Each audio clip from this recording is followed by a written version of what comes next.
ભારતીય કિસાન સંઘ કચ્છ જિલ્લા દ્વારા કલેક્ટરને આવેદનપત્ર અપાયું। અંજાર તાલુકામાં છેલ્લા 20 દિવસથી એચપીસીએલ કંપની દ્વારા અપૂરતા વળતર સામે ધરણાનો કાર્યક્રમ ચાલુ છે અને દુધઈ નર્મદા કેનાલના કામો બાબતે આજે ભારતીય કિસાન સંઘ કચ્છ જિલ્લા દ્વારા કલેક્ટરને આવેદનપત્ર આપવામાં આવ્યું હતું। ભારતીય કિસાન સંઘના અગ્રણીએ જણાવ્યું હતું કે એચપીસીએલ કંપની દ્વારા પોતાની મનમાની કરીને ખેડૂતોને હેરાન પરેશાન કરવામાં આવી રહ્યું છે, જેની સામે છેલ્લા કેટલાક દિવસોથી ધરણા કાર્યક્રમ કરવામાં આવ્યું છે, પરંતુ કોઈ સંતોષકારક પ્રત્યુત્તર ન મળતા આજે ફરી જિલ્લા કલેક્ટરને આવેદનપત્ર આપી કડક શબ્દોમાં અપીલ કરવામાં આવી છે। જો આગામી દિવસોમાં ખેડૂતોને અન્યાય થઈ તો સહન નહીં થાય।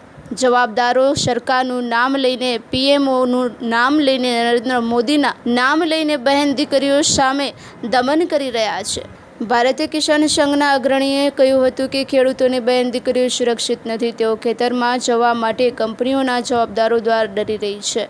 ભારતીય કિસાન સંઘ કહે છે કે હવે કંપની પર બેન્ડ મારો, નહીં તો જે પરિસ્થિતિ નિર્માણ પામશે તેમની જવાબદારી તંત્રની રહેશે। આજે બંને બાબતની રજૂઆત થઈ છે। બે સેન્સિટિવ મુદ્દા છે, એક એચપીસીએલ કંપની અને બીજી દુધઈ સબ બ્રાન્ચનો આજ 3 વર્ષથી સતત મુદ્દો ચાલે છે।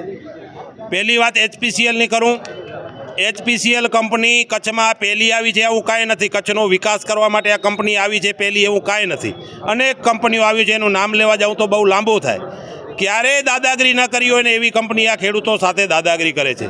ખેડૂતને કોઈ પણ પૂછ્યા વગર, ખેડૂતની ક્યાંય પણ મંજૂરી લીધા વગર, કોઈ મસલત કર્યા વગરનો 25 કિલા દાડમનો અંદર માલ હોય, રાયડાના પાકો ઊભા છે, એરંડા ઊભા છે, એમને પટ્ટો મારી દીધો છે। આજે 4 મહિના અગાઉ ખોખરામાં ગામમાં પણ પટ્ટો મારી ગયા હતા। એટલે એક ખેડૂતોને ભય ફેલાવવાનું કે તમે જેને અહીંયા કાંઈ પણ કરવા આવશો તો તમને અમે જેને પોલીસમાં ફિટ કરાવી દેશું। અને પોલીસને સાથે રાખીને આપના માધ્યમથી સરકાર અને તંત્રને કહું છું કે આવી લોકશાહી દેશની અંદર દમનગરી ન હોય, વિકાસ થાય। એમાં ભારતીય કિસાન સંઘ અને ખેડૂતોને ક્યારેય વાંધો ન હોઈ શકે, પણ ખેડૂતોના ભોગે આવો વિકાસ થાય। કંપનીના ગુંડાઓ અમારી બેન દીકરી ખેતરમાં સેફ નથી, હું એમ કહું તો આજે ખોટું નથી। બેન દીકરીઓ આજે ખેતરમાં જતા ડરે છે।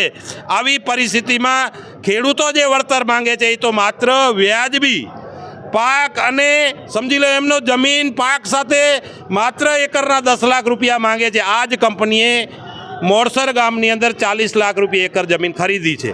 એટલે આ આખું એક છે ને, અને ખેડૂતો સાથે ભેદભાવ રાખે છે। આગળ અને ખેડૂતોને કાંઈક અહીંયા કાંઈક, અને મને એમ લાગે છે કે ખેડૂતો સાથે જ્યારે આવું વર્તન થયું ત્યારે ભારતીય કિસાન સંઘને ખેડૂતો રજૂઆત કરવા આવ્યા અને ખેડૂતોને એ લોકો એમ કહે છે અમને ભારતીય કિસાન સંઘ સાથે વાંધો છે।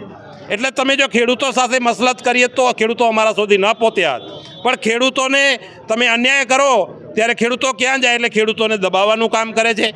અને બીજી બાબત, સરકારનું નામ લઈને, પીએમઓમાં એનું નામ લઈને, નરેન્દ્ર મોદી સાહેબનું નામ લઈને, હું માનું છું ત્યાં સુધી સરકારે એવી સૂચના નહીં આપી હોય કે તમે બેન દીકરીઓ સાથે દમન કરજો, ખેડૂતો સાથે દમન કરજો। આ કંપની પોતાનો નફો વધારવા માટે, પોતાના પૈસા બચાવવા માટે આખું જેને દમન કરે છે। એટલે આજે કલેક્ટરશ્રીને આપના માધ્યમથી હું કહું છું, સરકારશ્રીને કહું છું કે તાત્કાલિક આ કંપની ઉપર બેન્ડ મારવો જોઈએ, નહીં તો આગામી દિવસોમાં અમારે વિવિધ કાર્યક્રમો આપવા પડશે। કાંઈ પણ પરિસ્થિતિ નિર્માણ થશે તો આપશ્રીની જવાબદારી રહેશે। બીજી બાબત આજે દુધઈની છે। દુધઈ તમે બધાએ જાણો છો, 3 વર્ષથી અમે સતત ફિલિંગ ભરીએ છીએ। ટેન્ડરો પડી જાય, ટેન્ડર રદ થઈ જાય, અહીંયા કેટલાક રાજકીય લોકો આવીને એની જવાબદારી લઈ જાય। હજી સુધી એમાં જેને એકડોય ઘૂંટાણો નથી। એટલે તાત્કાલિક ધોરણે આ બંને બાબતમાં ઘટતું નહીં થાય તો આજે અલ્ટિમેટમ પણ આપ્યું છે અમે 23 તારીખથી। જો આ બાબતમાં ઘટતું નહીં થાય તો 23 તારીખથી ફરીથી અમે ધરણા ઉપર બેસવાના છીએ અને સંપૂર્ણ કચ્છના ખેડૂતો અહીંયા બેસશે। એટલે આવું ક્યારે ચલાવી નહીં લેવાય। એટલે આપના માધ્યમથી કહું છું કે તમને ભગવાન શ્રી રામના અત્યારે જેને જાપ જપવાનું ચાલુ છે, ભગવાન શ્રી રામ એમને બુદ્ધિ આપે અને તાત્કાલિક ધોરણે આ બંને પ્રશ્ન, સેન્સિટિવ પ્રશ્ન છે, એનો હલ થાય।